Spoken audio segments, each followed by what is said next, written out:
Court ने माना कि 1857 से 1949 तक मुसलमान वहां नमाज पढ़ते थे, लेकिन ये कहा गया कि वो इस स्थल पर एकमात्र कब्जे का दावा नहीं कर सकते। भले ही हिंदू पक्ष ने कई बार कानून के विपरीत कार्य किया हो, इसके बावजूद कोर्ट ने पूरा स्थल हिंदू पक्ष को सौंप दिया। ये न्याय का बड़ा मजाक है, ये कहना है सुप्रीम कोर्ट के पूर्व न्यायाधीश RF नरीमन का।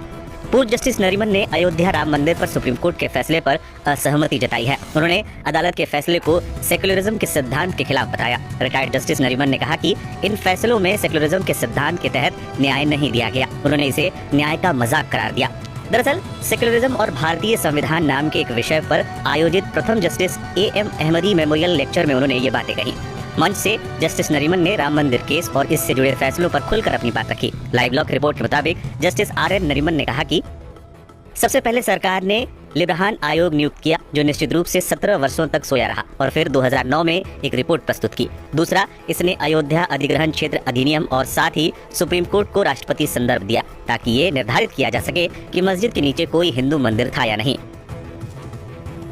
इसे उन्होंने एक तरह से शरारतपूर्ण बताया। इसके बाद जस्टिस नरीमन ने इस्माइल फारूकी वर्सेस भारत सरकार के 1994 के फैसले का जिक्र किया। इस केस में अयोध्या क्षेत्र अधिग्रहण अधिनियम 1993 की वैधता और राष्ट्रपति संदर्भ पर सुनवाई हुई थी। इस केस के फैसले में सर्वोच्च न्यायालय ने 67 एकड़ भूमि अधिग्रहण को वैध जरूर ठहराया था, लेकिन जस्टिस अहमदी ने मामले पर आपत्ति जताते हुए इसे सेक्युलरिज्म के सिद्धांत के खिलाफ बताया था। अपने वक्तव्य के दौरान जस्टिस नरीमन ने श्री राम जन्मभूमि मामले में सुप्रीम कोर्ट के 2019 के अंतिम फैसले का जिक्र किया। इस केस में तत्कालीन चीफ जस्टिस रंजन गोगोई की बेंच वाली 5 सदस्यीय पीठ ने सर्वसम्मति से फैसला सुनाया कि 2.77 एकड़ वाली विवादित भूमि को हिंदू पक्ष को सौंप दिया जाना चाहिए और सुन्नी वक्फ बोर्ड को किसी और स्थान पर 5 एकड़ की जमीन दी जानी चाहिए थी।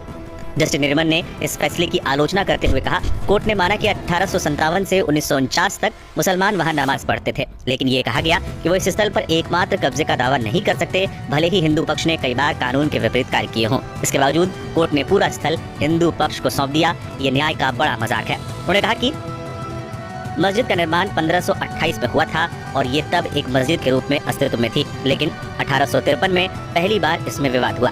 जैसे ही ब्रिटिश साम्राज्य ने 1858 में ईस्ट इंडिया कंपनी से सत्ता ली, एक दीवार को अंदर और बाहर के आंगन के बीच खड़ा कर दिया गया। इस दीवार के बाद अंदर के आंगन में मुस्लिम नमाज पढ़ते थे और बाहर के आंगन में हिंदू।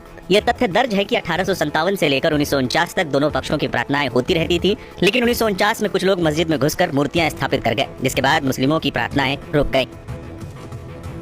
इस दौरान उन्होंने ASI के 2003 के सर्वे का भी जिक्र किया। उन्होंने कहा कि ASI के सर्वे में विभिन्न धर्मों से जुड़ी हुई चीजों के अवशेष मिले थे। खुद सुप्रीम कोर्ट ने भी पाया था कि मस्जिद के नीचे कोई मंदिर नहीं था। उन्होंने कहा कि हिंदू पक्ष ने हर बार कानून का उल्लंघन किया, लेकिन इसका परिणाम सिर्फ और सिर्फ वैकल्पिक भूमि देने के रूप में सामने आया, न कि मस्जिद का पुनर्निर्माण।